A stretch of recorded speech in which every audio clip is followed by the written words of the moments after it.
Hey guys, and welcome to the Alabama Saltwater Fishing Report, the first podcast to bring you the local inshore, offshore, and onshore fishing report, whether it's good, bad, or ugly. This week's show is brought to us by MDH Foundation Repair.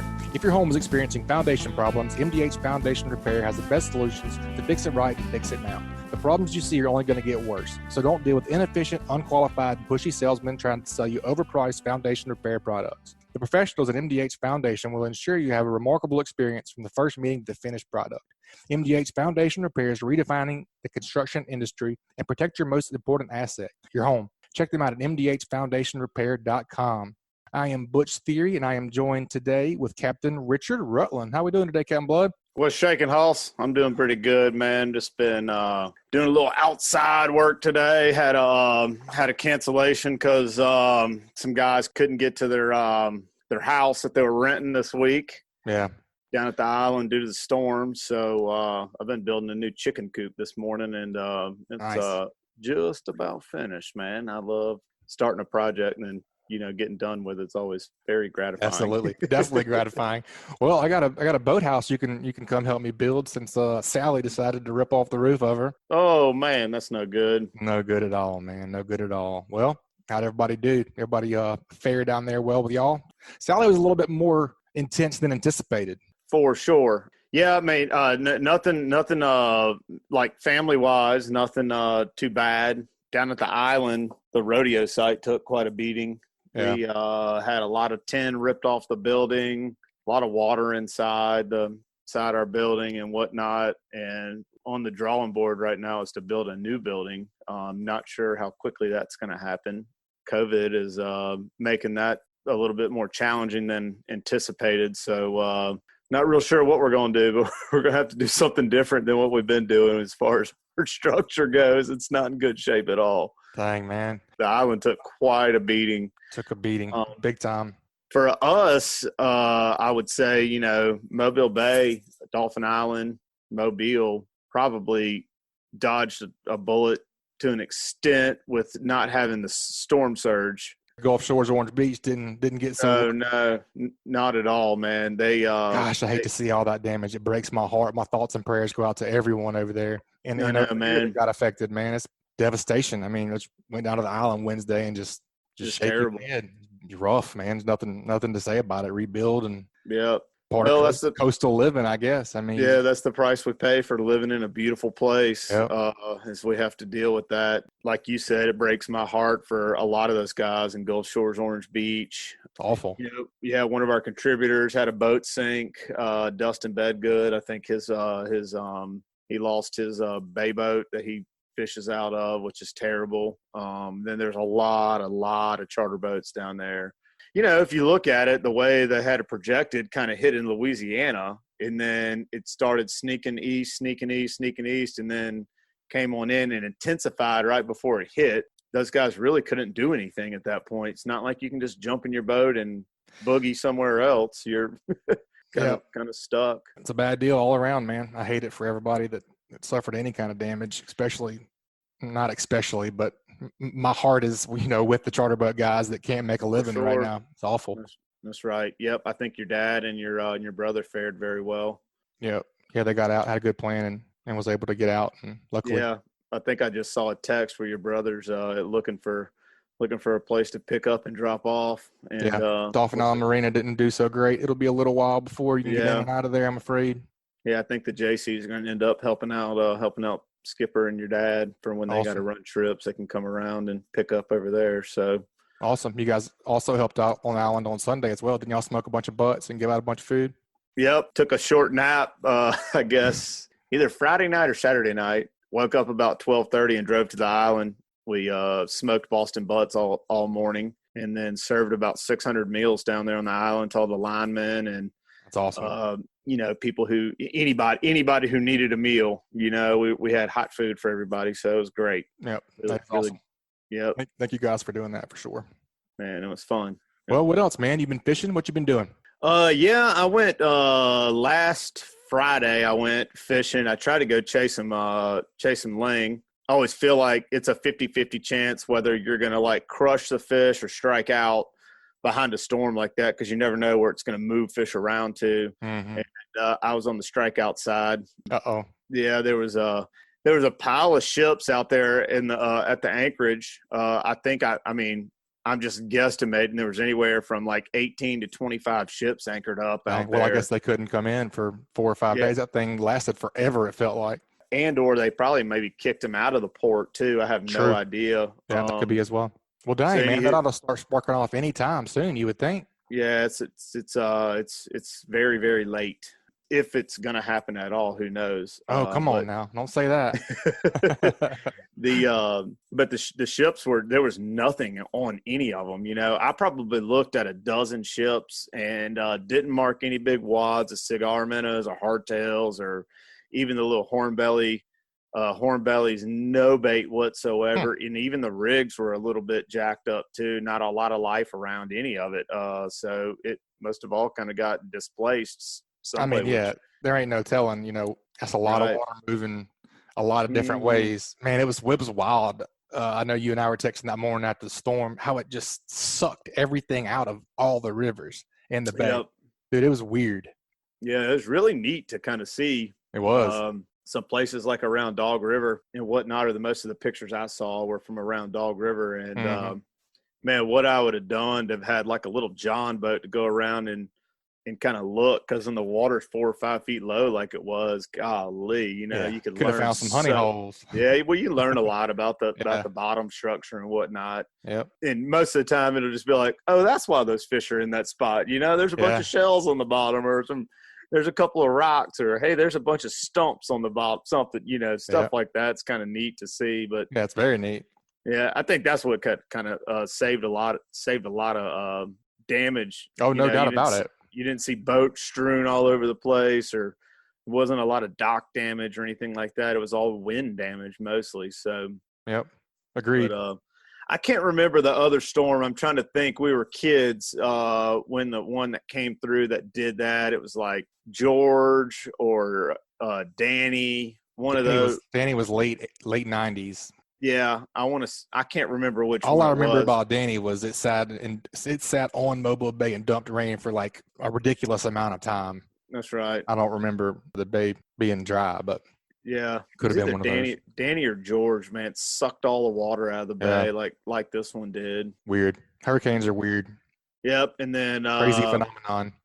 So did a little striking out on the Ling trip the other day, and then we're kicking off the flounder tagging program like we did last year with the C Lab with Dylan Keene and Dr. Power's lab. And we went yesterday and we tagged 2, caught 3. Nice. You know, it's like, it's weird going fishing right now, cause it's like you're getting dropped into a new place almost, you know, cause things have changed. The bait situation's not in good shape. You can't go buy bait right now. You know, nobody's dry. Everybody's still trying to get everything put back together. And then the places that we'd caught bait in the past didn't have bait. So, but we ended up scouting some bait after we got done fishing. And, but it was a good start. I think we got about another 24, 25 days of tagging. So we're going to get it done. We're going to get it done. It's going to be good. That was a really cool article. I think I was sharing it a couple of days ago. You guys go check that out on greatdaysoutdoors.com. That was a really cool article you did.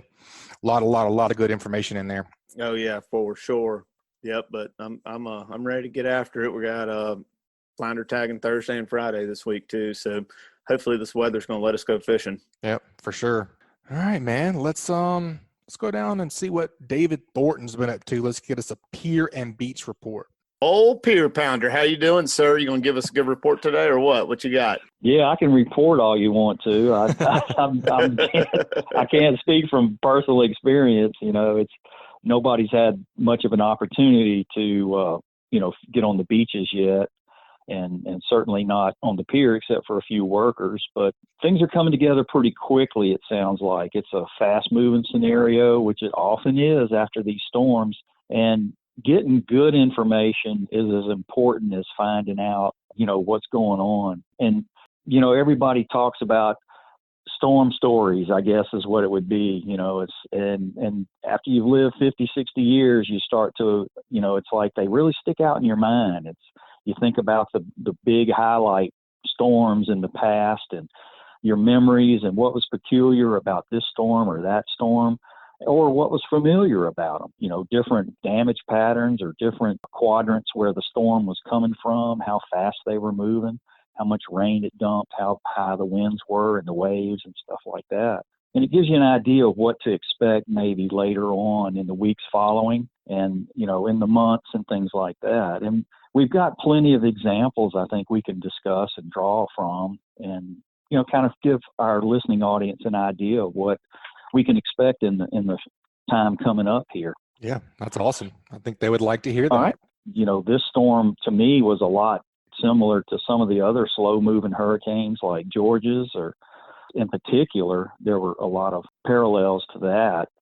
Mm-hmm. And that's what Richard and I were just saying too. Do you remember which one? We thought it was either George or Danny that sat on Mobile Bay and then dumped all the rain and then sucked all the water out of Mobile Bay. Was that George? Yeah, that was Danny, I think, in 97. And then George's was the next year, I believe, in 98.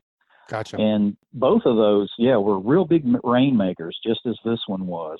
Mm-hmm. A storm like Ivan or Frederick or Katrina that's faster moving is in and out of here in a day, and we had about 3 days of rainfall. It felt like 3 weeks. Yeah, the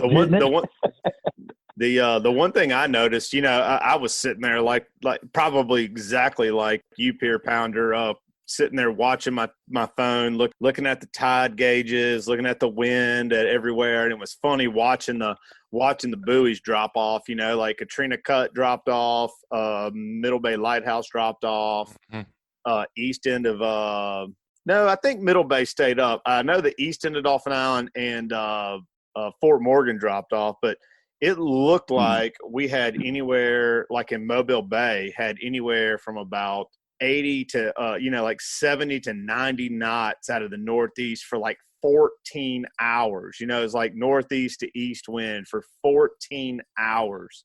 Just absolutely absurd how long it sat on us. That's a beating, man. Yeah. Oh, I know, and you can tell the wind direction by looking at pictures of Fort Morgan Marina. Yep. Absolutely destroyed Fort and Morgan. Dolphin Island Marina.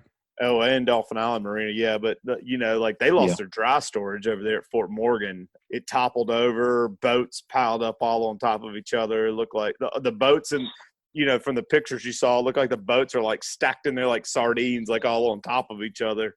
Yep. T-tops are touching and everything. It's, man. And then on the flip side, on the lee shore, just like with Ivan, Dolphin Island Pier, even though it's made out of wood, is virtually unscathed.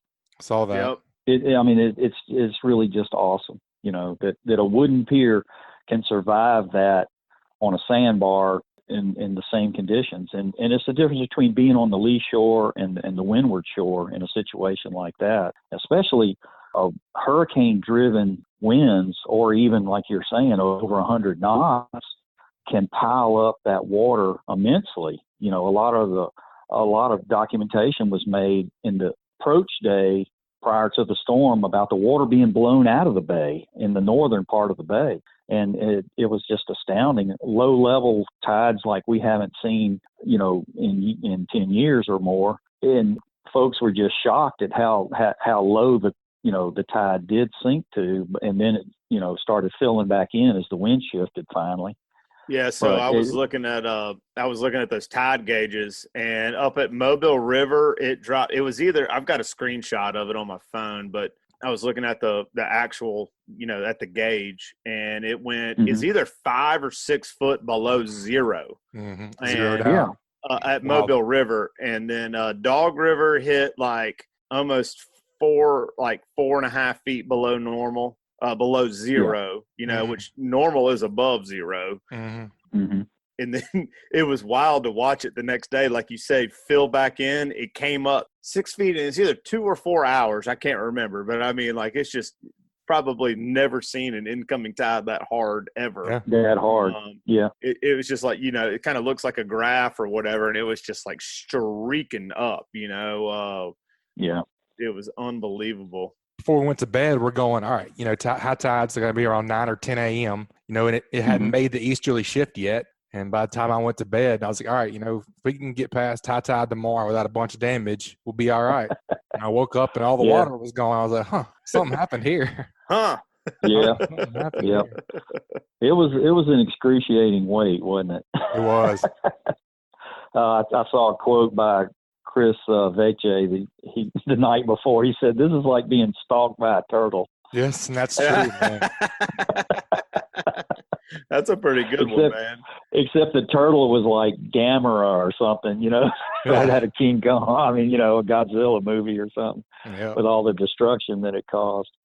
And the neat thing is that everything does come back on the, not just what people rebuild, but the beaches rebuild on their own as well. It's part of the natural cycle that was going on long before the Europeans even discovered this continent. So we don't have to worry about Dauphin Island disappearing or whatever.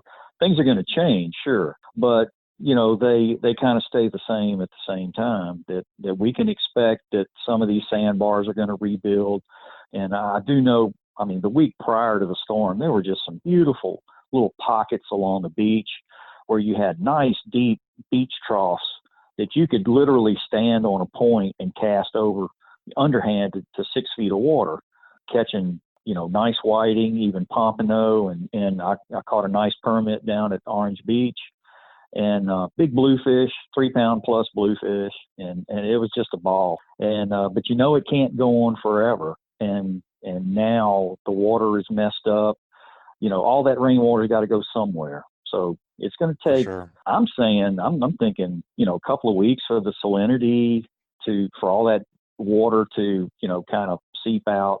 Fortunately, this is the time of year where we get a lot of saltwater upwelling along the coast and up into the bay, and the salinity should, come up naturally.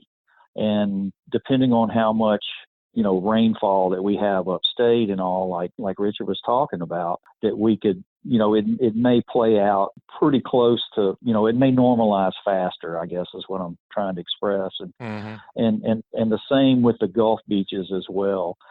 Depends on how much rough weather we've had. Unfortunately, we've had a week of continually rough weather in the Gulf since the storm. I think there was like one rain. day that it calmed down, and a lot more rain too, and maybe more to come with this next system.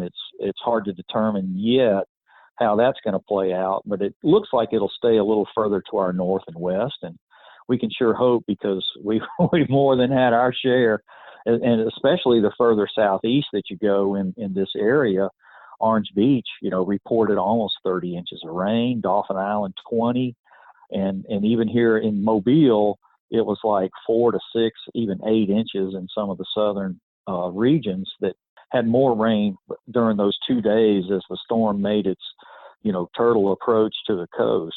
So there's a lot of water to deal with, a lot of fresh water to deal with already. Yeah, so David, I got out on the water last Friday down at the island, and then yesterday in the Mobile River. Down at the island, salinity was fine. It was normal, I would say, at the just at the mouth of the bay and out to the Gulf. The water had a little bit of a cloudy tint to it. It looked nice and like a pretty shade of green, but it was cloudy. You could tell it was stirred up. And then up in the Mobile River and up around the Delta, I wouldn't have thought that I would have seen the salinity up there that I saw. Now, I didn't stop and check it with my hydrometer, but just looking at the frothiness of the bubbles in my wake, there was plenty of salt water all the way up there. And I ran all the way up to the Spanish River and then back down through the Delta, and then the whole way had good foam in my wake. The only place I didn't see a lot of foam in my wake was at 3 Mile Creek, which is a natural drainage out of Mobile, out of the city. All that rainwater, yeah. That didn't surprise me at all. But all the way through the Mobile River, the water looked, I mean, I guess it was definitely fishable. It wasn't like I couldn't see my trolling motor head all day long, but I was very surprised by that. Well, I was going to mention the eastern shore had cleared up pretty quick. Some guys from Fairhope fishing like off the seawall before they reopened the pier were talking about how clear the water was along the beach, because they, we've had that lighter easterly wind the last few days here since the weekend, and things were beginning to kind of normalize there. It sounded like, even though we're on a neap tide phase, it looked like it was going to kind of shake out, into as you know, the tide cycle is increasing this week and through this coming weekend, and we won't have a neap tide until the beginning of next month. So, well, like you were saying, past storms, you said Georgia's was very similar to this. And what are some other things that people can expect to see and or not see after this storm, you think? Well, one of the things from my perspective, being a shore fisherman, is, like what happened to the Gulf State Park Pier. Now, other piers have reopened. Fairhope Pier is reopened. Cedar Point Pier was open just 2 or 3 days after the storm. Yeah, I went down there the day after, and I was surprised it didn't have much damage at all. I guess, like you say, there wasn't any water whenever those high winds were coming, and I guess it all went under it. Right. Yeah. The only thing I saw at Cedar Point was it looked like couple roofs. Yeah, the pavilion on the west side of the tee out there was blown off. That looked like that was all I could tell that was wrong. Yep. That's amazing. And again, you wouldn't think that wooden structures are that survivable in a hurricane that intense, but it depends on which corner the wind's coming from. If the wind would have been east-southeast, if the storm would have come up, say, across Dolphin Island instead of Pleasure Island over in Orange Beach, and it would have made a big difference in a place like that. And the other thing is like getting back to what I mentioned about the beach structure is changed, not just from the storm action, the hurricane force winds for 2 or 3 days were creating a littoral current from east to west that was just, if you see some of the pre-hurricane footage from the State Pier, it looked like Niagara River, before it goes over the falls, how fast the current was running at 5 maybe knots or more. It was just incredible how a lot of erosion it was. A lot of coastal erosion even before the storm came in. And then when the big 20-foot waves overnight and all really piled up against the shore, and we had a big push, started eroding some of the sand dunes and stuff as far east as like Destin, and increasing along the Baldwin coast, and then decreasing from Fort Morgan eastward. And surprisingly, places like the west end of Dolphin Island are in better shape than, say, Fort Morgan, which is in better shape than Gulf Shores and Orange Beach. So really, this is a situation where, if I was going to give a recommendation to somebody, I would say, okay, look a little further west. Usually the tendency is, well, go further east and you'll find clear water. Well, you really got to go all the way to Panama City for that to happen. And in fact, the water hasn't totally cleared out at Panama City Pier yet. But places like Dolphin Island are already starting to kind of look more normalized once the power came back on the island, and I started seeing footage from there. You could tell that the beaches weren't quite as messed up as they were at Gulf Shores, because the large waves over a long period of time, that coastal erosion widens the beach trough, and it'll put the longshore sandbar out 100 yards or more, and you lose all that fine detail that makes beach fishing so interesting, and you wind up with just a real mundane beach front that there's not a lot of relief, and there's not a lot of points and beach structure, out there. The structure's made out of just sand.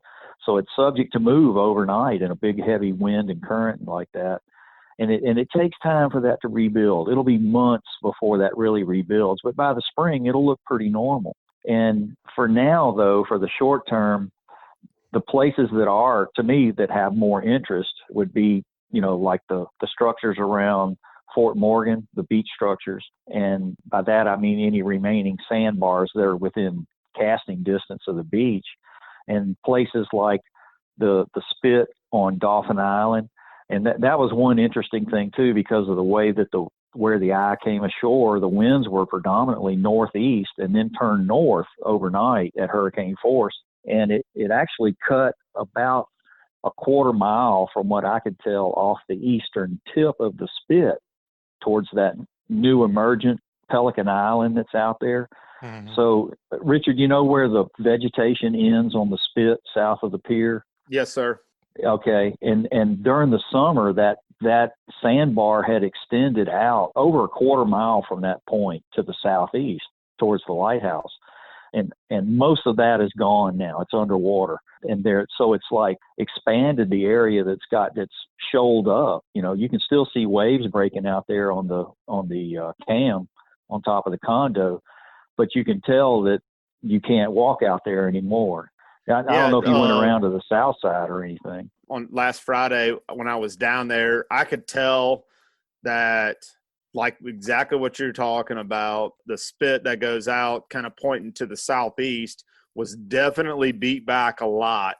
And I could tell that because where I used to round the tip right there through the boat, I used to always cut across that sandbar, and I was looking at my GPS where my tracks were, and it was much further in, kind of back to the northwest. But the little spit, the little island that's formed, that's been out there, it almost looked a little bigger to me. I didn't stop and look at it. It was still early in the morning, and I was kind of like a nervous wreck the whole time I was out there because you didn't know where Surprise, anything. sandbar. Surprise. Yeah, exactly. I was kind of just really trying to like look at my bottom machine the whole time while I was transiting around and whatnot. Yeah, and exactly. I made like these big loops out around that little spit. I call that the spit, where that little island, I guess what you're calling Pelican Island, I just call that the spit. But anyway, you could tell some stuff had changed, but that section in between that spit and like the south tip or southeast tip of what the old Sand Island is, it definitely got bigger in size there where that little pass is. Yeah, so, kind of like the way Katrina Cut opened up. You know, Ivan broke through that area, and then the next year, Katrina really opened it, you know, up wider. And it's kind of that same shoaling effect. We saw it earlier this year at the far west end of Dauphin Island, where the sand ending of it, the spit at the west end, the west tip of Dauphin Island, had gotten very elongated and very narrow. And either Cristobal or Laura 1 broke through and created a shoal area there where it wasn't above water anymore. And it's like we may see more of that kind of thing eventually. Years ago, when Pelican Island first joined the Dauphin Island, I had a good discussion with Dr. Scott Douglas, who's a coastal geologist at South Alabama. And he mentioned that it had happened in the past. After the Civil War, part of Pelican Island had joined up to Dauphin Island in the same general area. In fact, the residual sand from that joining is what made the sand dunes around the golf course area, those large sand dunes that are in the pine trees. And one thing I noted just the week before Salley was when I was walking out on the Sand Island Spit next to the pier, and I was noting how high the dunes are, and then I got to looking, and I'm like, oh, look at all these emergent pine trees, and everywhere you look scattered out in that, it's kind of a marshy area, but there's these 5, 6, 7 foot pine trees that are several years old, and you know, that's how nature reclaims its area, you know. And I remember through the 70s and 80s and even the 90s at times, the stump fields that we would see, we used to call them the stumps or the roots or whatever of some old pine trees that are right in front of where the condominium is now.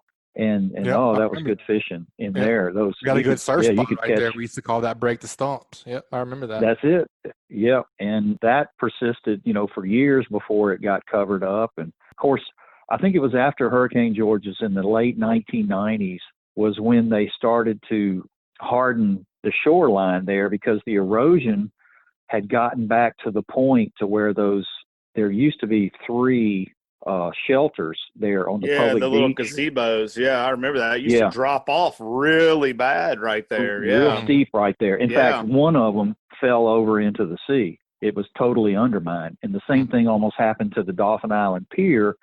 When it narrowed up, the current became so intense that there was actually they had a couple of pilings that had no sand under them. They were suspended. It was like a bridge. That just goes to show you Mother Nature rules this world, you know. Right. Yeah. Oh, absolutely. Yeah. After Hurricane Ivan, they checked the water depth off the east tee of Dauphin Island Pier, and the water was 24 feet deep there. There was a hole there 24 feet deep. and some of that has persisted even now. If you go over into that little cove there that's off the golf course, there's some deep water in there, 15 feet deep still in places. Oh, for sure. And, and it certainly holds a lot of fish.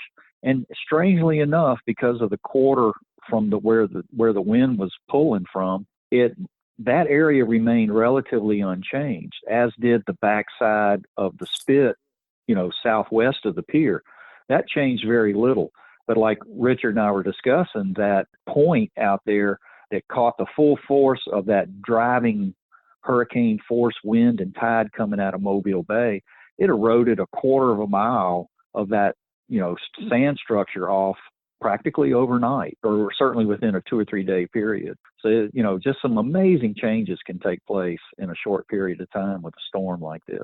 Yeah, like I was saying earlier to Captain Richard, man, hurricane is just wild. It's a phenomenon, in the quadrants, which quadrant makes landfall on you over here, and just the changes all it makes is pretty wild stuff. Yeah, they definitely make an impression, not just on the on the land, but under the sea, and certainly in people's hearts and minds, and the ones that have been affected, the worst, I think, remember it less fondly than others, certainly, Oh, no doubt. Well, we got to get that onshore tip from you before we let you leave. This week's onshore tip is brought to us by CCA Alabama, a great way to support conservation projects like the Claude Petite Flounder and Speckled Trout Hatchery in the University of South Alabama Cobia Tagging Project is through the purchase of a distinctive CCA Alabama Saltwater Fishing license plate. Head over to Alabama Department of Revenue's distinctive license plate page at revenue.alabama.gov to get yours. What do you think for an onshore tip?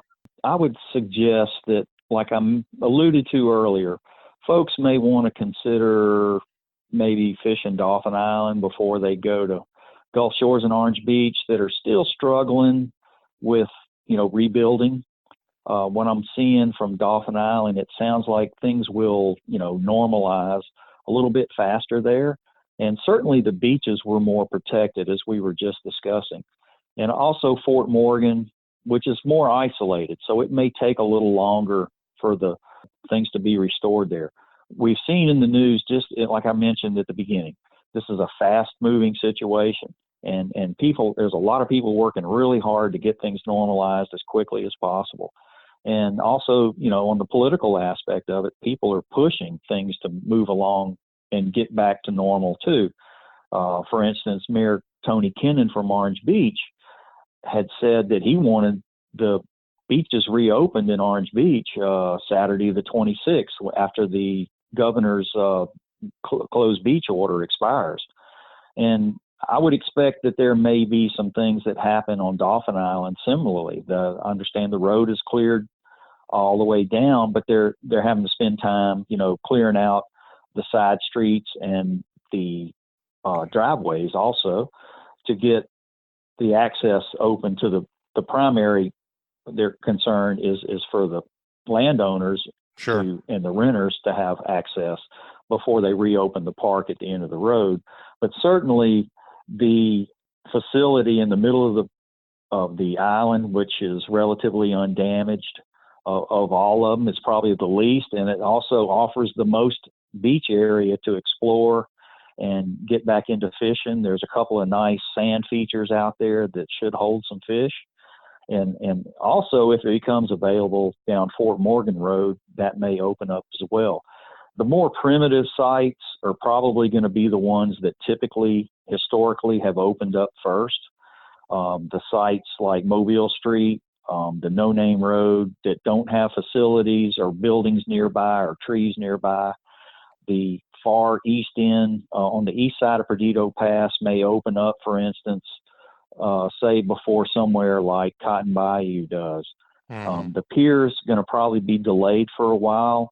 I've heard some rumors that the park is trying to put the pier back together so that they can at least open the first half of the pier out to the middle platform or something like that. And they've done that in the past. After Hurricane George, it was open out to except for the very end, which had been damaged. So they just put a chain link fence around it, and the fishermen fished, and what then they they could. did the same thing. Sure.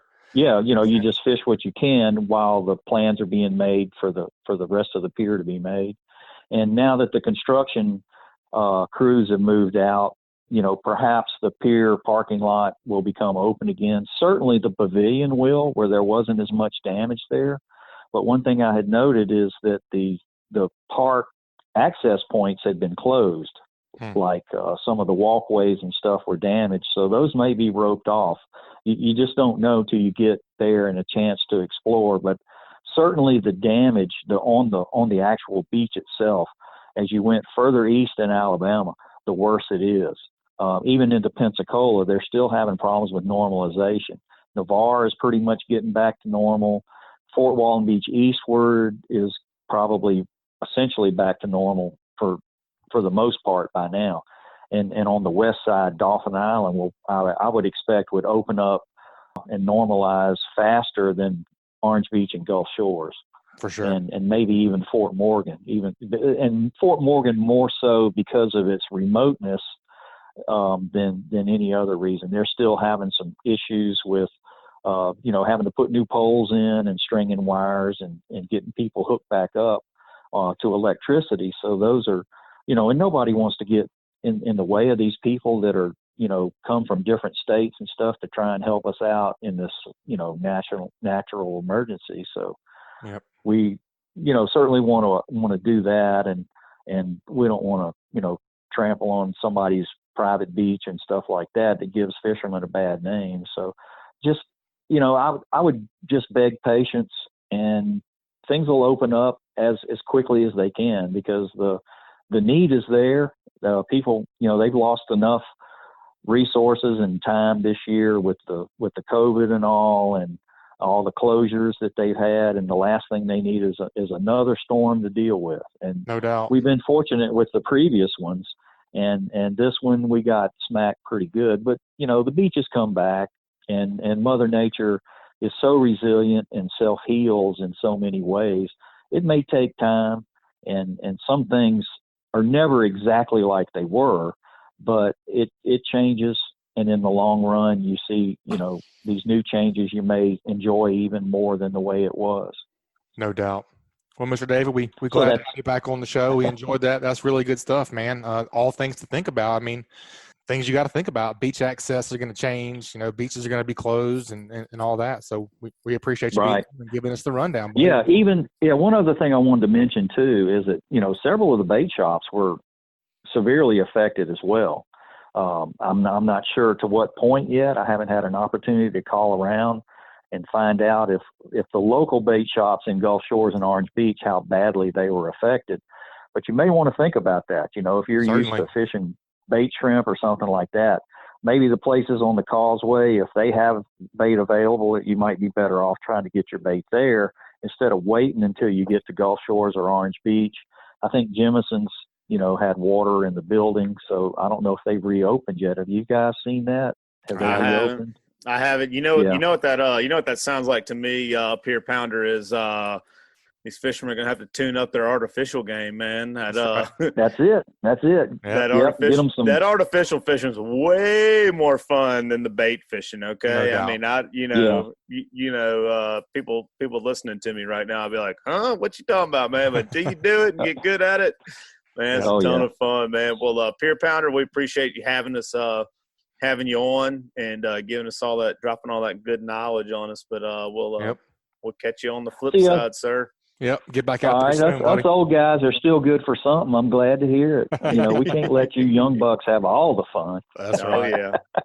It's always great listening to y'all, even when I'm not on, though. I appreciate it. Well, thank you, man. We appreciate you, and we'll have you back on soon. Okay, look forward to it. All right, Richard, always good to hear from the old Pier Pounder, man. Where are we going to head next, buddy? Let's talk to Bobcat, huh? What you got, Captain Bobby Abruscato? Man, I'm doing good. We lucked out on our side, or at least over my way on the storm. I started to hear about some of the damage that you got, and certainly the friends we got over on the eastern shore, man. And anyway, just praying for those guys, and hopefully everything gets somewhat back together here for them in a very short period of time. Yep, it was a bad deal. Like I said, we said in the very beginning, just praying for all those folks out there, and it hurts my heart to see the charter boats over there kind of damaged. And Oh, man. Hoping it all comes back together soon. Insurance adjusters will be busy for a while.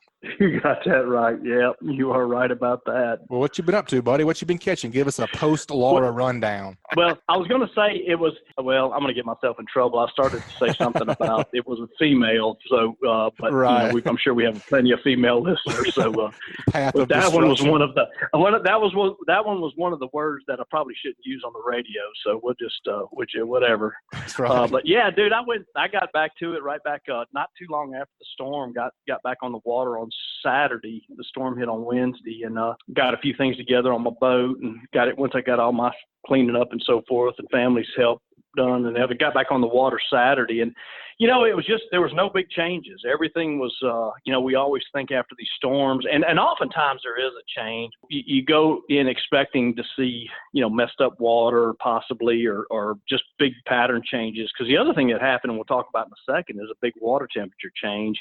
Mm-hmm. And you would think that would change the pattern. But based on what I've seen in the last, 4 days or 5 days that I've fished, it's just about exactly where everything was. We've been fishing some pretty horrendous winds, which I don't mind doing the type of fishing I've been doing. It doesn't bother me too bad, but it does kind of limit you where you can fish. But, fortunately for me, that was kind of the area that I'd been in anyway, or pre-storm. And, as I mentioned, there just wasn't any big change in fishing solely artificial bait right now, because I don't even know if you can get bait. That's the only change as far as what I've been doing. And it's been and I think this maybe had a little bit to do with the water temperature dropping a little bit, but I've had a couple good starts to the trips with topwater plugs, which is great. That's kind of a harbinger of the fall. As the water cools off, and the shrimp get out of here a little bit, they'll get a little bit more on those fin fish. But it's still been primarily shrimp imitations like voodoos and gulps under a popping cork for me. And, just chasing slicks, fish slicks, and not too much bird activity. I don't even think the birds could fly in the wind I've been fishing in the last couple days. But it's blowing today, too. I think they're grounded, man. But, other than that, it's been pretty much the same. And fortunately, it's still good. Richard and I were talking off the air, and, we've talked about it pretty much all year. There's just zillions, and they're everywhere, of these small trout mixed in with plenty of legal fish and redfish. And when you can use artificial bait to do that, they're not nearly as painful as when you start throwing those 35-cent live shrimp out. So when did I fish with you, Captain Bobby? Was that? I guess that was 2 weeks ago. Me and Mr. Larry went with you. Ago. Gosh, that seemed like it was yesterday. I know it, dude. It's something with all this crap going on, and you just lose track of time with all this pre-storm and post-storm crap going on. But I want to say that was a couple weeks ago. I think it was 2 weeks ago. I think you should remember that, because I put a butt whooping on you boys. You put a butt whooping on. Yeah, we had a good trip. We had a good trip thanks to Butch, because I can tell you, me and we didn't contribute at all. The only thing I did right was launch the boat and pull it out properly. I think the rest of the day was all Butch. Oh, you put us on. Yeah. You put us on them, Cap. That's for sure. That was a good. Well, I tell everybody, all I do is drive you to them, man. That's all right. I can do. Rest is up to you. Well, I'll tell you this too, Bobcat, about Butch, man. He's a couple times I've taken Butch on some scouting missions for some tournaments with me. He's found a few good ones for us to capitalize on in the past. I remember that. I've been known to be a good luck charm. I'm not going to say I wouldn't say a good luck charm. You're just a good stick, man. That's what I'm saying. My man's good on a stick. Yeah. I like it. Yeah. He's been poor-mouthing all this stuff that he's just an offshore guy and a bottom fishing guy and that sort of thing, but I'm starting to feel otherwise. I think, sometimes you have this natural talent, you know what I'm saying? You put a rod in his hand and turn him loose, He knows what to do with it, huh? He does. He dang sure put him in the boat, that's for sure. That was fun. We fished some and scouted some and had a fun day. That was a lot of fun. I don't get to do that enough this time of year, so that was a lot of fun. Not to change the subject too bad, man, but didn't you just get a new boat, Bobby? I did, yeah, man. What'd you get? Got a 23-foot Skeeter. It's 2021. It's got the 250 SHO on it. Just a beautiful boat. I've had that model boat a couple of years over the last couple of years. I've had that, and it's just a great fishing platform. Butch, that was a boat we fished in. Yeah, that was. I think I was one of your first couple trips. Yeah, I think fish is huge, man. The big cockpit. It does, right there, man. It's nice. It does. A lot of moving around room in there, and it floats stupid skinny, which is probably not the smartest boat for me to be in, because I've been known to take boats, 25-foot boats, in places like Richard does, like you're not supposed to go. And so when I get one that floats that shallow, you might see me in a damp parking lot at Walmart or something in it, you know. So how you got it rigged out? Well, I got twin 8-foot power poles on it, and got the 36-volt iPilot, Dakota iPilot trolling motor on it. And, I went back to the 8s like we talked about. I've had 10s on my last few boats, but we went back to 8s on this boat. And most of the places we fish, 8s are plenty. And it gives you a little bit more casting room, because they don't sit too, when they're up, they don't sit too much higher than the motor. So the customers I have aren't wearing out your power poles with their lures, and stuff. So that helps out a lot. And you don't really miss that extra 1.5 feet or so that you get with the 10s. So, well, I know that that Yamaha 250 SHO, that's a real hot motor. What kind of performance are you seeing out of that boat? I'm getting I'm running a 15.25 by 23 blade Yamaha Saltwater Series prop on it, and I'm turning pegging out the RPMs, which is 6,100. That's a rev limiter on it. I'm bumping right at 60 right now on that. So that's the fastest bay boat that I've ever had. Yeah, I'm getting there. I can't quite keep up with you, but I'm getting there. Well, hey, you in slick calm water, you could probably get on past me a little bit, but when it gets a little choppy, I don't know now. That's right. Yeah. That right. I'm just going to have to keep my eyes open. Choppy water, huh? Yep, it will. I have to keep my eyes open for your running lights early in the morning. That's what I do. That's right. But yeah, real happy with that boat, man. And L&M got me fixed up and rigged up and back on the water just as quick as it got in. So just shout out to those guys. Service-wise, man, if you're looking to get service done, they have a wonderful service rigging department and everything. Those guys do a first-class job up there. And so if you need anything like that, I just want to shout out to those guys, John and Brad, and those guys over there at L&M will get you fixed up. Yep. John Page is an old friend of mine. He and I have known each other for a long time. And we started out working together at West Marine way back in the day. And then he left West Marine, which really shocked me for him to go to L&M, and man, he's really made a great name for himself being a salesman over there and really making everything happen. I'm real proud of him and real proud for him. And you hardly ever hear anybody say, you have all these boat dealers around our area and everybody's got an opinion about them, and you rarely hear something like wicked bad about or even remotely bad about L&M. They're just known for their customer service and expediting things. You know what I mean? You're not waiting 3 or 4 weeks for something to get done if you bring your boat over there. It's usually an in and out type of situation. Yep, for sure. Yep, and I'll tell you, for them to pull that off on my boat with what's going on with boat sales and so forth right now, that was a miracle there. So I can attest to it. They've done my last several boats, and man, they just, like you said, they get you in and out of there, and the work's done correctly and properly the first time. And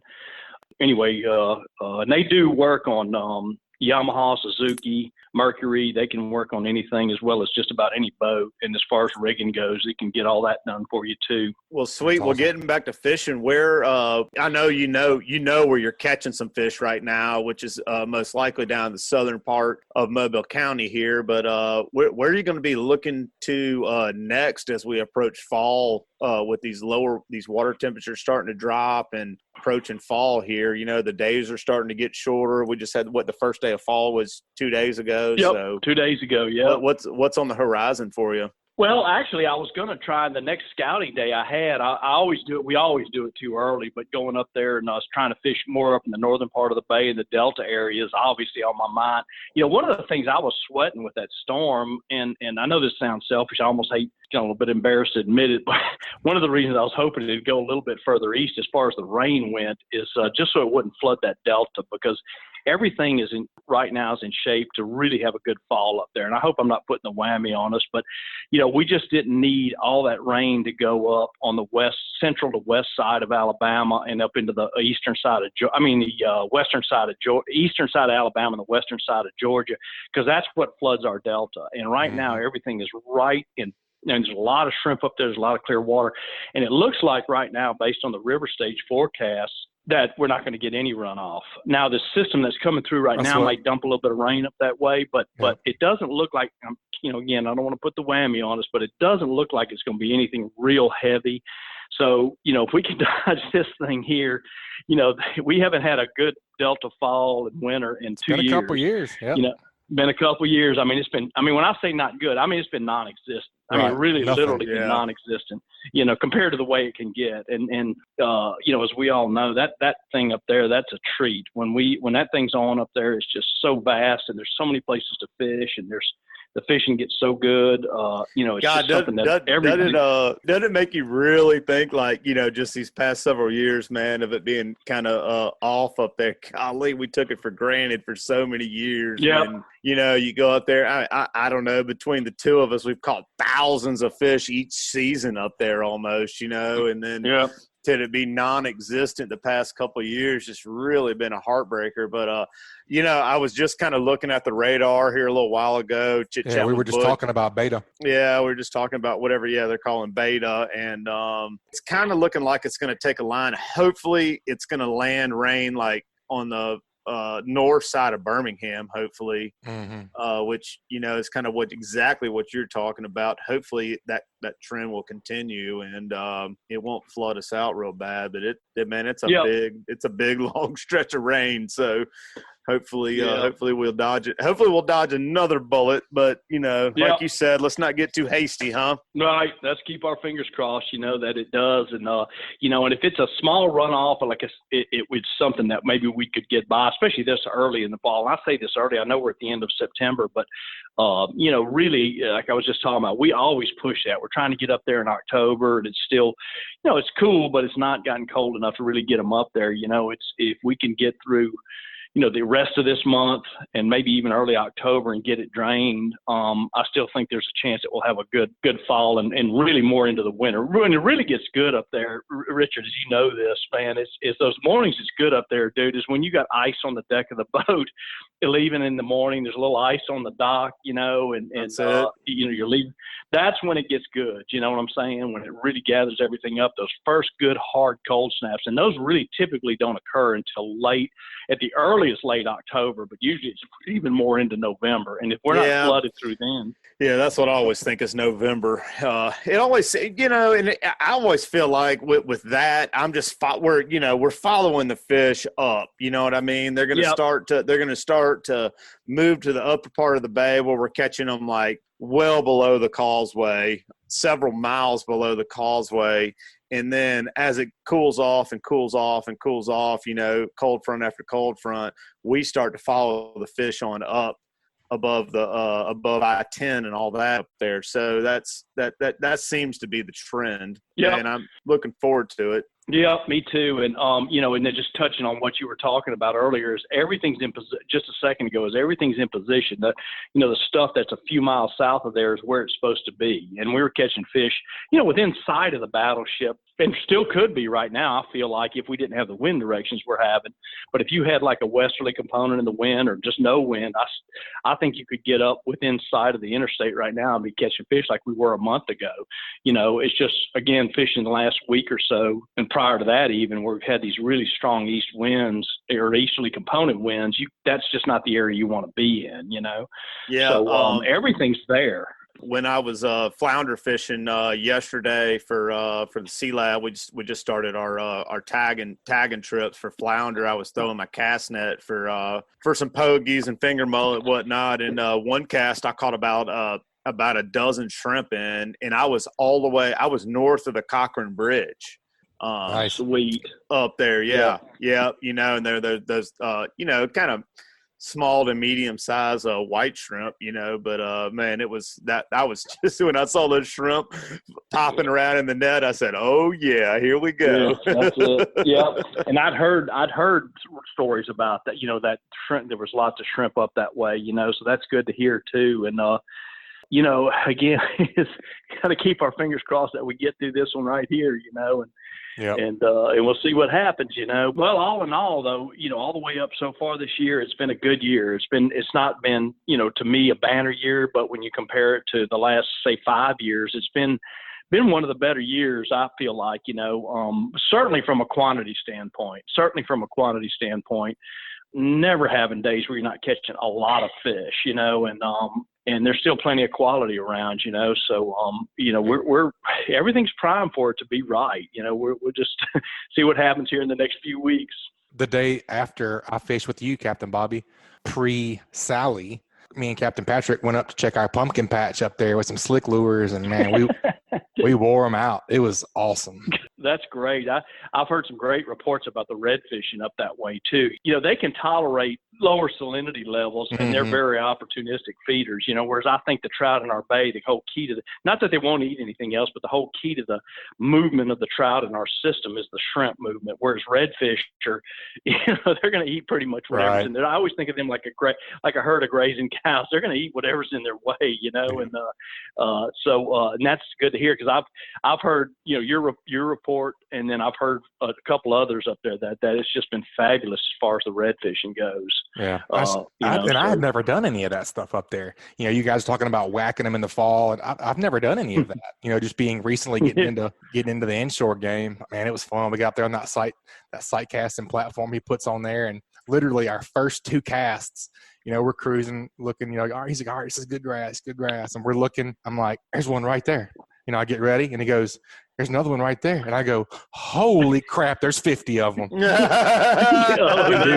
water turned red. The water turned red. He said, all right, you cast all the way to the right, and I'll cast all the way to the left. And we double hooked up. First 2 casts. Wow. Sweet. It was awesome. Oh, that's so cool. Yeah, that is fun, cool man. Stuff, man. That's cool stuff. All right, you want to move to the Hey Cap question? You got the Hey Cap question this week, Captain Bob. This week's Hey Cap was brought to us by Foster Contracting. As we all unfortunately know, it's hurricane and storm season. Stress is a little less with a new roof. Fortify it with a fortified roof system designed to withstand heavy rain and winds. You may even get a nice discount on your homeowner's insurance. Stay safe. Enjoy less stress knowing you have reduced your risk for damage with Foster Contracting. Check them out on the web, www.fortifiedroofingpros.com, or give them a call at 251-447-2978. All right. This week, David Chu asks, and we can ask you the inshore portion. We'll ask Captain Skipper the offshore portion. How did Hurricane Salley affect fishing for you inshore? I'm sure you have you've been through enough of these things where you got a kind of like we were talking to Mr. David earlier, and every storm's different. You're on this quadrant, you're on that quadrant. What are you going to do different after Salley? That's a great point, because it just based on which side you get of it, really affects things. But more specifically to this one, the first thing I always do is go right back to where I was before pre-storm, and just start from there. And, most of the time, sometimes you see some big changes. Most of the time they're just subtle changes. And that's what I found post-Salley is we just really had so far what I found is no significant change to what I was doing pre-storm. Everything's kind of right where it was. The water looks fine. No changes whatsoever to the landscape. This again, I'm talking about the south end of Mobile County from west of the Dolphin Island Bridge to the Mississippi line. Just no big changes. The pattern's the same. The only thing that changed is the water temperature dropped dramatically. And when I say dramatically, it's over 10 degrees. It's dropped since, pre-storm. And, that would start to signal a change, which typically we start to get by mid-October anyway. But, as far as what I've seen so far in the last week of fishing since the storm, nothing's changed. Now, if what I do, going back to what I said, is in the storms in past, is I start there and find out things aren't there, there's been big changes, or we've gotten a lot of freshwater runoff, then you start having to make some adjustments, but I just kind of let the fish kind of tell me what they want or where they're at and what they're doing, and, post-storm. But as far as this one goes, so far I've not seen any kind of major movement in terms of the trout and redfish that I was fishing before the storm. It's a good thing. Yeah, it makes it easy anyway. Makes jump right Captain into a Bobo's charter. job easier. Yeah, that's exactly right. It's like, there's the times when you're scratching your head going like, okay, I wonder where I go next, but anyway, when you jump right in the boat, first day back on the water is a charter, and, and you can drive right to fish, you kind of look like a smart guy. And sometimes I can fool people into thinking that, but anyway, what do you think as far as inshore goes, Captain Richard? What do you think? You going to do anything different than that? Well, number one, I don't have near the years on the water, the experience, like as a guide fishing like 200 plus days a year behind a storm. I've been very lucky. I started my guiding career in 2010, right there around He's the just saying I'm a hell of a lot older than he is. That's what he's saying. No, you got a hell of a lot more wisdom and experience than I do. But so I'm older than he is. But I haven't had to do that. But obviously things are displaced. As I saw on my first trip back on the water, which was last Friday, I didn't find anything I was looking for. Post-storm versus pre-storm. Mm-hmm. I was hitting on a few things on the cobia front pre-storm. You were doing different things as well, though. Yeah, and but post-storm, I didn't see. I mean, it looked like a barren wasteland as far as Bait. like bait activity and surface activity, all that kind of stuff. It was almost non-existent. So that's what I saw on my end. Maybe to kind of help answer that offshore question for me, it was. But I know you were out in the Gulf, so that's right. Well, I know one thing as far as the offshore side goes. A lot of people always talk about the grouper fishing getting better, and like yep, and that's kind of what David was talking about, how deep those waves will reach the bottom and stir up the bottom. And, we always hear about wrecks getting moved or covered up or things like that out in the Gulf. So, you kind of got to relearn some things when you go out there when you're structure fishing. But, everything was just so displaced right behind when I was fishing. Yeah. I tell you, the thing I always think about inshore wise after one of these kind of deals is what's changed as far as the contour of the bottom, sandbars and hurricane debris, stuff like that. We've got a new little cut open up. I say little. It's really little, big. right? Yeah, massive, really big right there at past Drury in the I guess we'll call that in the top part of the ditch there, going down to Billy Goat Hole. Yeah, government cut. Yeah, that's gonna be interesting. Yep, and it'll be interesting too to see what happens on the state side of it, or the whoever I guess Corps of Engineers, the Corps of Engineers side of it, because the last time that thing was opened, took forever. Yeah, well, I got invited to come into to Bradley Burns' office to talk about that, to discuss it, and what I said was I thought they need, that's a natural pass right there that used to be there. That the ditch is man-made. Billy Goat Hole's all man-made. So I think they should kind of like almost open up a little section of it, kind of a little bit to the north of where it is, make a real pass there where there's like some jetties and make a pass. Some rocks or something on both sides of it, and kind of maybe help stop that from happening. Because I know the only negative side that I can see is that people can't pass through the channel. Well, that's my initial reaction is the bigger boats getting through there, charter boat is getting out. Yeah, and that's the real problem. But and as we've talked about in the past, that Little Dolphin Bay, golly, it just reacts so much better from a fisheries wise when that pass is naturally open. It just seems like big wads of fish get in there. Mother Nature obviously wants that to be there. She's made that happens in the same times. spot. Yeah. What do you think, Bobcat? Oh, I agree. Don't mess with Mother Nature. That you're right about with that. When that thing opens up, you just get so much more flow in and out of that area, more natural flow. Whereas, the only flow when it's closed off comes through the ditch, which is really restricted. So you can really see after a year or so of that thing being open, of that whole Dolphin Island Bay area, and all that really comes to life. And even that outside area, outside on the northeast side of Little Dolphin Island, really comes to life too. So it's just a big exchange of water, and that's so from a fishery standpoint, it's a positive. And then there's some negatives with anything else, like you mentioned, Butch. It fills in the ditch there, which makes it impossible or tough for the big boats to get in and out of there. So, I don't know what the answer is. If I had my way, I'd love to see it kept open. But I guess I've never really thought about that side of it, honestly. But that makes a lot of sense. I mean, those guys can't get out. I think in a perfect world, if like where the cut is now, and of course I haven't put my eyeballs on it, I've just seen pictures. I'll send you a video. I got one the day after the hurricane. But I think if they kind of opened up a pass a little bit to the north of where those couple houses are right there, and rocked it off like extensively, like kind of east to west on both sides there, and create a little pass. The pass would I would think would stay fairly deep, and then it would slow down all the sand filling into the channel, which makes it impassable by the charter boats and whatnot and the sport fishers. And then, of course, that affects the marina's business as well. Oh, yeah. And because they can't have bigger boats that have clearance issues, can't come under the small part of Alabama Bridge there or through Alabama Channel. And the escape can barely get under that small part of the bridge. Yeah, I remember Skipper telling me that a couple years ago. He only clears it by sometimes a couple of inches. Whenever we were doing all that BP work, we had to go out that way every day. That's right. I've literally been on that tower, and you're looking at the throttles in your inches, and you're kind of trying to push the boat down that close, on the bridge. Oh, so, man. But yeah, that's Capt, Bobby, it's great to talk to you as always. I know that's a weekly thing or almost a daily thing for us, but man, it's fun to talk some shop on the air to say. Yep. And David, that's a great Cap question, David. It's going to be applicable for all these folks. David's going to get a prize pack from the Slick Lure Pier Flats. David, make sure you email us at alabama@bestfishingreport.com to redeem your Pier Flats Slick Lure package. Yep. And David, if you don't find a use for those slick lures, you can just drop them in the mail to me.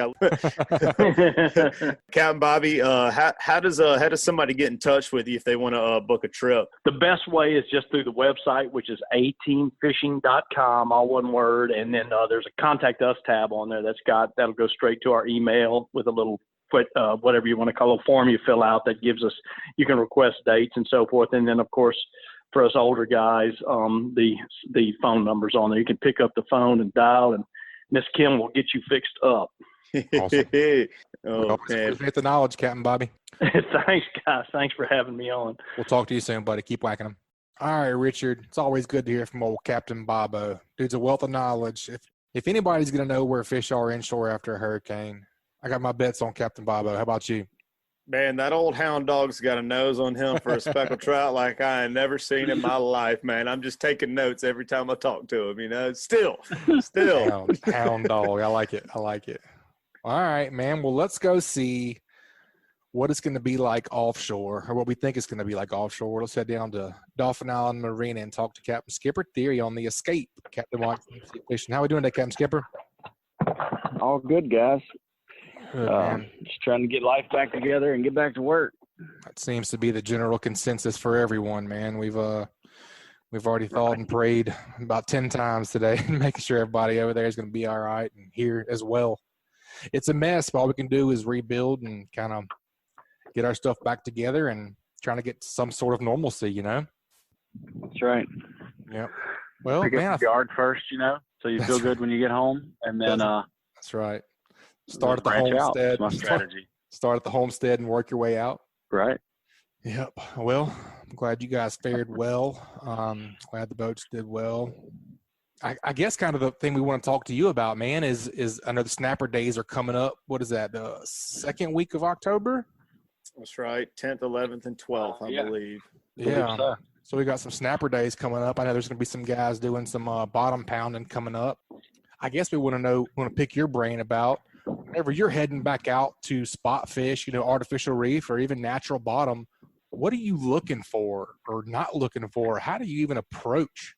I mean, we were just talking a little bit, Richard and I, a wave that is 20 foot high is going to affect 60 feet down, right? Isn't that what we decided? That's right. 3 times. I Googled about 30 different things. And, a wave that's 30 foot is going to affect 90 foot down. So how do you even begin to know, what spots are going to be there, and just kind of walk us through it if you don't mind, man. How are you going to approach a day of snapper fishing after this deal? Very carefully. Right. Man, I mean, I think, your big stuff's still going to be there. All the, I would think. What do you call them? Just big? About all of the public reefs. I'm calling a tank, a bridge span. I would be shocked if those, the state pyramids, I can't see them moving. I remember my daddy said that Hurricane Frederick moved one of those Liberty ships, moved the Anderson Reef half a mile or something. So never say never, Really? I wonder which one that one was. I mean, you had the escape during or after Katrina, right? Yeah, we had it after Ivan and after Katrina. Ivan pretty much decimated anything smaller than like tank or anything. I mean, all your chicken cages were gone. All your containers were gone.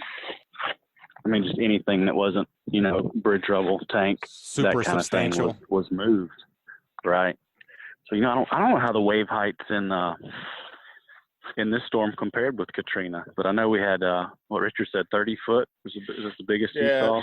Yeah. Pier Pounder told us. He told us 27. I thought, 27-foot waves is what he said he saw. Well, kind of going back to, what you're saying, either moved or not there anymore as far as some of the smaller stuff like chicken coops or, whatever's down there that you've been fishing. Have you refound some spots that were close by after a storm like this where you went back to where it was and it wasn't there and then start kind of looking around in that area? Or do you even have that luxury or give us a rundown? Like we were talking earlier, I think sometimes you can get lucky and say, I found this spot, 75 numbers southwest of, and find a little bit of a pattern, crack the code or whatever, and find a few that way, a pattern. Yeah.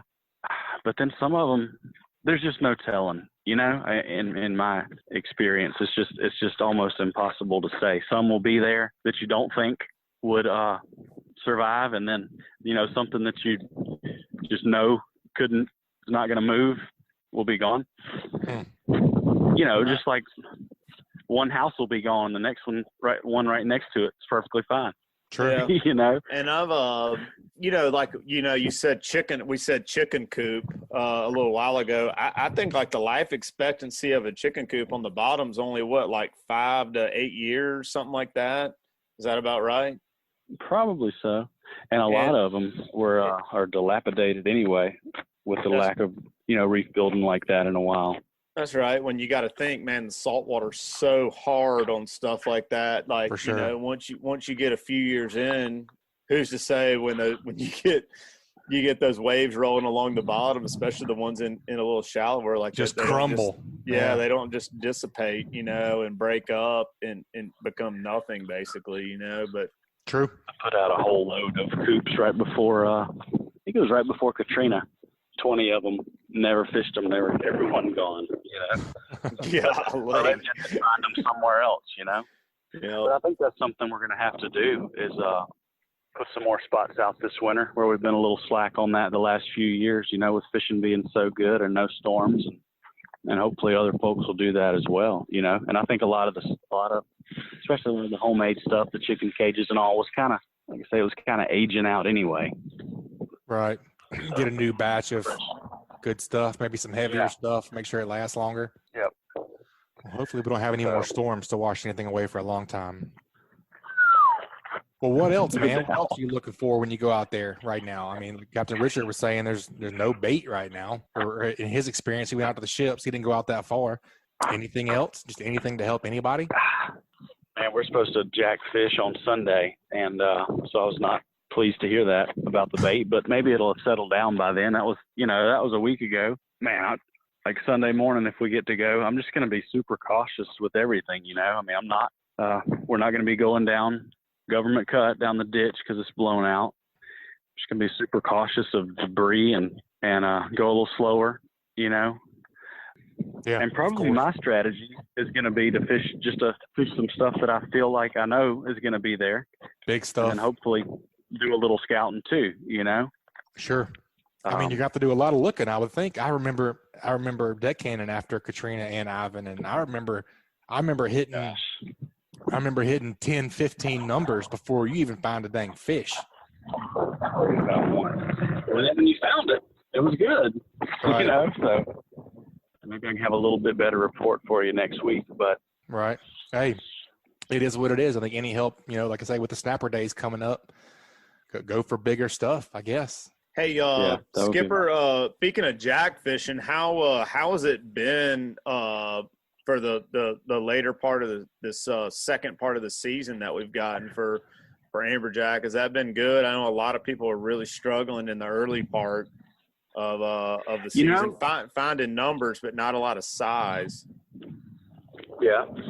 I at the beginning of the season, I was really struggling too. And I don't know if I just got lucky and found a few places, where it was pretty good. And it seemed like it got better to me as the season went on, I guess. I won't be starting over again. So, right. Yeah, for sure. Pleasantly surprised. It seemed like it just got better and better after that. We had that little storm a few weeks ago, and it almost seemed like it brought us some jacks. Yeah, grouper. We were talking about grouper earlier. Maybe some grouper blew in. I know that's happened in past storms. I know you guys were smashing those before the past couple of storms. Maybe that'll happen. Yeah. Yeah, I don't know. By your formula, it'd have to take about a 300-foot wave to move those grouper, though. We've been down there a pretty good way. Good. Maybe I left those alone for you. Yeah, and I know too, Skipper. I know too. I don't know if you've been on the show since, but I know you smashed a giant dolphin. Oh, that's right. About what? I don't think he has. Yeah, about 2 months ago or so, I think. About a month ago. Yeah, 1 pound off the state record, right? That thing was crazy. Just kind of out of the blue, man. Well, you want to tell us about that fish, and then I know you and your family's habits. Y'all really start doing a lot of pelagics fishing this time of year as well. Usually September, you guys are living out there offshore. Like way offshore on your overnight trips and whatnot. Yeah. What do you think the storm maybe did to some of that, and are not? And do you have a bunch of those kind of trips lined up? Gosh, we have 5 or 6 of those 3 days lined up for the rest of for October. Man, I just don't know. Probably cooled off top water telling. some. Right. Probably cooled off top water some. Hopefully blew in some bluer water. Well, I guess it was going northeast. Water had been pretty. Yeah. But where'd y'all catch that big dolphin? Man, that's impossible to call. Caught him on a ballyhoo right there on the flat line, hit right behind the boat. He was pretty right there by the old Blind Faith rig. Nice. What is that, 100, 110 miles, something like that? Good ways out there. Yeah, we had a slow trip, and that really helped out. Perk things up a little bit, help morale. Did when you hooked the fish and y'all were getting settled into the fight there, did you know it was going to be that big? Was it 67 pounds? Is that what it was? 64. I thought it was a little blue marlin at first. It was just so big and it was so much purple. The dolphin never crossed my mind, Yeah. When it started jumping, I was like, oh my gosh. That's crazy. Yeah. Just one of those fish, once in a lifetime. Really. Sure. Man, if that fish would have had a bigger breakfast, you'd have broke the state record. How does that make you? Right. Yeah. That was a great. We got to get that offshore tip from you. This week's offshore tip is brought to us by KillerDock. Most fishermen clean their fish on something like an unsightly old wooden table or the top of the cooler or their tailgate. Somewhere that is not comfortable, not sanitary, and not attractive. KillerDock makes the greatest fish cleaning stations known to mankind. They are built from marine-grade aluminum and ceramic-coated to protect it from the harsh salt environment. KillerDock makes tables and canopies at several different sizes. So whatever you need on your dock, deck, or patio, they have a fish cleaning station for you.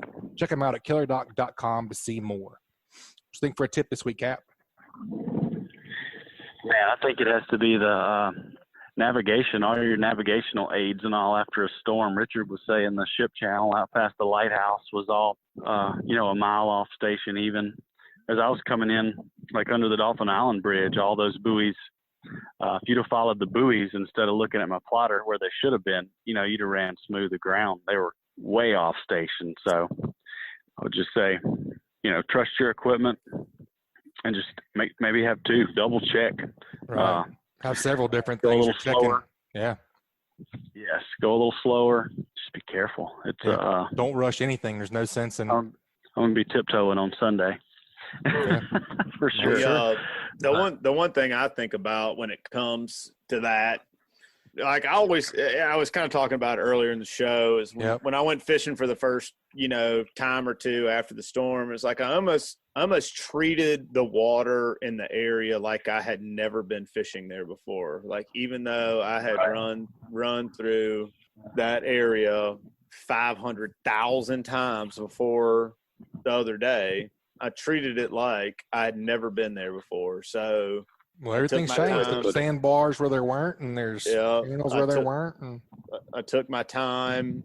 I definitely had my eyes glued. You have your eyes up, you know what I mean, when you're running around. But I was definitely about every 2 seconds glancing down at the bottom machine every single time, you know what I mean, just to make sure that something new hadn't developed, and you're not about to pile her up. Yeah, run smooth. Yeah, run smooth the ground, like you say too. I was thinking to myself when you said that, man. Right. Running the ground ain't a smooth process. No, not at all. But and then other things too, I always think about when it comes to that is, man, reading water, you know what I mean? You got current rolling through somewhere, especially when you're talking about the bridge, going through the bridge, you can pretty much look at the water and say, oh, well, there's some current piling up right over there or right over here, and this is about where the channel usually is. So especially somewhere you've been a bunch. That's right. That's what it's supposed to look like. That's don't trust anything. Yeah, that's right. That's right. That's a real good tip there, Skipper. Don't trust anything after a storm. Sure, not even the we fish. Pulled out. That's right. We went to pull in our slip, and we just didn't. I don't know how we ended up really, just because I'm OCD, but we ended up checking, and there was 2 big pieces of roof in my slip, and if I'd have just pulled right in there, we'd torn some stuff out. So. Yeah. Hey, well, you know what they say, Skipper. If you're not tearing stuff up and breaking stuff, you ain't trying hard enough, sir. Right. You do the exact opposite of that. I tear something up every day. Every day, whether I'm on the water or the land, I tear something up. Lord. I don't listen to Captain Richard. Don't tear anything up. All right, Skipper. That's a great tip, man, for real. And then, it's really no joke. It matter. You guys be safe. Watch what you're doing. No joke. Ruin your boat. All right, guys. Thank you. Hey, man, we appreciate you being on. Thanks, Skip. All right, buddy. All right, you guys, that was Captain Skipper Thierry on the escape out of Dauphin, Alabama with Captain Mike's Deep Sea Fishing. You guys give Miss Ann a call, 861-5302. That's 251 area code, of course, to book a trip. I think we're going with Captain Skipper, or me and Joe are anyways. I don't know if you were invited in October, so we're going to be offshore. It'll be fun. Speaking of offshore, what are you doing Saturday, man? Oh, Saturday. Yeah. I forgot all about that. It's been a crazy week. Actually, I did not forget about it, and I have not slept well all week long because of the You think Captain Richard's going to pop his swordfish cherry? Oh, man. We are headed out with Adam Peoples of One-Shot Charters over there out of Destin, man. I'm excited. We shouldn't have even said that, because last time we got excited about a swordfish trip with Dustin. It got canceled because of weather. Yeah, and we were talking about it on the podcast. I know, that's what I'm saying. Maybe I just cursed us. Dang it. Man. But no, it looks good. If you did, I'm going to deliver an ass whipping to your front door. We don't have a problem after that. Surely 2 can't go wrong in a row, right? We got to get 1 out of 2. We'll see. I tell you what, I feel like I'm going to a new frontier. You know what I mean? I'm excited to go. Number one, I'm excited to go on a charter. I get to go tear somebody else's stuff up rather than my own. Yeah. And then number 2, I feel like I'm going to the next frontier. I'm going to go learn. I'm excited to learn and see something different. I'm excited to run on a big cat, see what all the hype's about. I've been talking about it forever. Yep. What size Freeman are we going on? Is it a 37 or 42? I think it's a 40-something, 41 or 44. I think it's an Invincible, actually. Invincible. Oh, Invincible? Okay. Invincible, yeah. I thought we were going with Freeman. Yeah. But, gosh, you're not going now because it's not a Freeman? You know me. I got that real snotty nose about boats. That's right. But no, I'm excited, man. I'm excited to run a big cat. And I think it's got like quad 400s or 350s on it or something. I'm excited. It should be fun. I hope we're talking about it next time we're on. Same. Maybe we can get a report next week on a good swordfish report. Yep, it'll be, be interesting.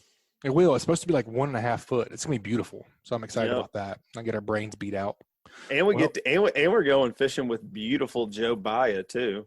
I don't know about beautiful, but it's Joe Baya for sure.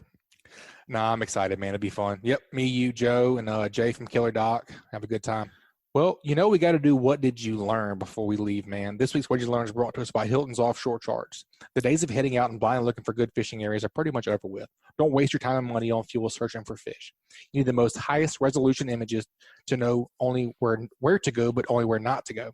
The knowledge provided by today's technology is critical when planning an offshore fishing trip. Make the choice that professional captains all over the Gulf of Mexico make and choose Hilton's Real-Time Navigator. The easy-to-use interface and excellent customer service will have you on the fish every time you go. Check out hiltonsoffshore.com. What you think, man? It's kind of a jacked up week. I know what I learned. What'd you learn? Well, it's hurricanes suck is what I learned. Yeah, hurricane. Pretty much. I mean, well, it's kind of a different deal right now, and you can just tell at the moment, not a lot of people's minds are on fishing at the moment. Right. We're still trying to put ourselves back together. Still trying to make ourselves whole. This was a bad storm we had to go through. A lot of people have damage at their house, trees down, businesses, livelihoods. Yeah. I mean, there's a lot going on, so it's really hard to say. And heck, I'm having a hard time as well trying to get my business back going. I mean, I depend on that water out there every day. And I've already had a couple of cancellations here and there. Luckily, most of my schedule has held together. It's not fallen apart completely. Sure. But couple of the interesting things were Captain Bobby was talking about his end where he was fishing down there, literally unscathed, untouched. Fish are doing exactly what they were doing before. His big issue right now seems to be bait. Can't get his hands on any live bait. But he said he hadn't really tried either. But I can just assume that bait shops are generally located on the water, near the water. Sure. Having issues with power, dockage, the guys pulling the shrimp nets, who knows what's out there. They're going all the debris and everything. Yeah. Yeah. That's going to kind of be tough. And then you got Pier Pounder. He hadn't even really been fishing at all. The pier's gone, obviously. So, and then the beaches are mostly closed in Baldwin County and at Dolphin Island. I suspect you still have to have a pass to get on Dolphin Island right now. I think I saw something where Mayor Jeff Collier was going to lift that within a reasonable amount of time, within a couple of days from, I guess it was yesterday or today. So some definitely of that check will on that. But yeah, things are going to get better on that. And for sure, some of that stuff will open back up, and so access has kind of been cut off. Kind of been tough. Sure. It's just a weird time right now, but it's also an exciting time because we're kind of talking about, everybody on here has kind of talked about water temperature dropping. I definitely noticed the water temperature drop. Me too. The past couple trips I've been on, the past 2 trips I've been on, it really dropped a lot. Days are getting shorter. Yep, I've noticed that as well. So transition period. Yeah. Yeah, it's definitely a transition period. I definitely started to look for some of the fish to kind of move out of the more vast open water areas and start to stage up around some of the tidal rivers and up there around the causeway, like Captain Bobby and I were kind of chit-chatting about a little while ago. So that's really exciting. And then I really liked what Skipper was talking about right there at the end with his tip about taking it easy, taking it slow. You know what I mean? Kind of like what I was saying, man. Golly, I feel like I was like in a new place I'd never been before. That's how I treated it, And if you don't treat it that way, that's goes bad. So it ain't worth it. Go slow. Figure out what you got going on. That's right. Because you can tear something up very quickly. Or hurt yourself, man. I mean. Yeah. Like you said, smooth ground ain't smooth ground. No. It's going to be abrupt and it's going to be ugly. It's going to hurt. Yeah. Just debris. You never know where somebody's dock or somebody's house. Railing. Yeah, house or their railing that went up to their house is sitting or or just anything, you know what I mean, could be out there, especially when you're talking about shallow water. You know, you're running around in 2 to 5, 6 foot of water. You know, you could running 25 or 35. That railing's gonna meet that lower unit and not gonna like it very well, I wouldn't think. Yep. No, sir, not at all. I don't know. I look real forward to listening to the report next week. Me too. Because it sounds like everybody. More weeks to come. Yeah, we'll find out a lot more. Next week, it sounds like everybody's going to have it kicked in gear pretty good. Sounds like Skipper's going to be running some trips. Captain Bobby's obviously still hard at it. I'm going to be on the water every day. Capt Patrick's going to be back up and going. Old Ugly. Yeah. Hopefully, Ultimate's going again soon. When they open up the beaches, I would assume, Ultimate's got a fairly good local business base down there. Sure. So hopefully he'll get going again, and then Captain Bedgood will get rocking and rolling back again. Who knows how long it'll be before that offshore thing gets going out of Orange Beach again, as bad as it was down there, man. But my heart hurts for those people. Golly. Me too, man. It could easily be me. Yep, just got to rebuild and take it a day at a time. That's it. I'll tell you what I learned, man, is it may sound stupid just because I'm dumb, but Captain Bobby saying, I'm going to go right back to where I was catching fish before the storm. My brain tells me everything's totally different. You know, everything's changed. I need to find out what's going on right now, but it makes sense. Yep. Got to get the KISS method, man. That's it. Keep it simple. That's right. Yep. Well, the thing Captain Bobby didn't allude to, because I've talked to him about this over the years, and he's told me, you know, he's like, behind some of these storms, he's like, man, sometimes the fishing, what happens, some things never change.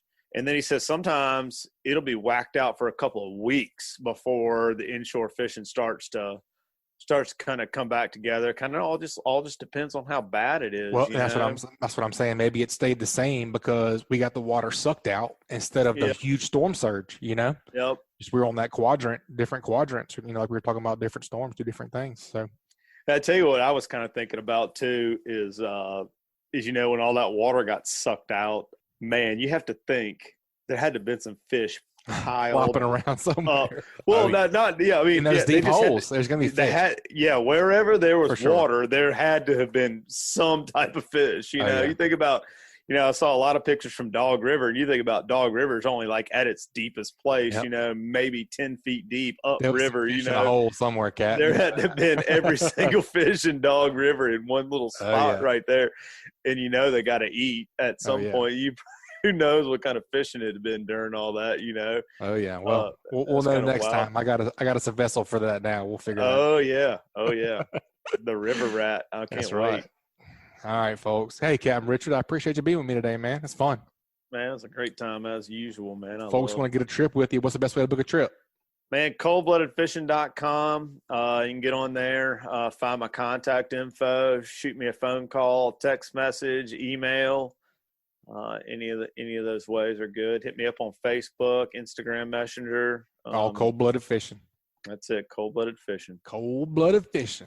All right, folks. That's going to wrap it up this week. We guys appreciate you listening. You guys please subscribe, rate, and review wherever you listen to podcasts. If you'd like us to email you the podcast each week, head over to greatdaysoutdoors.com/ASFR, and we'll send you the new show each week. We'll see y'all next week. You guys keep whacking them.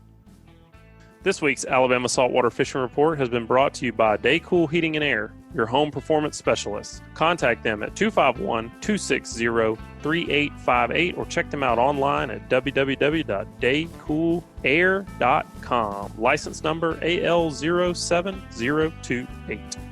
And also, test calibration. If your diesel has low power or is consuming excessive amounts of fuel, these are common signs that your turbocharger may need to be rebuilt. No matter if you're running a diesel in your boat, tractor, or truck, Test Calibration can help you. Contact them at 800-822-0057 or visit them online at testcalibratindieselandturbo.com. This week's Saltwater Fishing Report is brought to you by Angelo Depaola, the Coastal Connection with EXP Realty, your boating and beach property specialist. Check me out on Facebook at Angelo Depaola Realtor, the Coastal Connection, or call me direct at 850-287-3440. Also brought to you by Fishbites don't stink or leave a stink on hands and anything else. They don't require bait buckets or ice to stay fresh while you fish. Check out the full line of scented saltwater and freshwater baits and tackle at fishbites.com. Also brought to you by Advanced Transmission in Spanish Fort. Give the professionals a call who have been trusted on the Gulf Coast for over 25 years at 251-626-6061 or check them out online at www.advanced-transmission.com.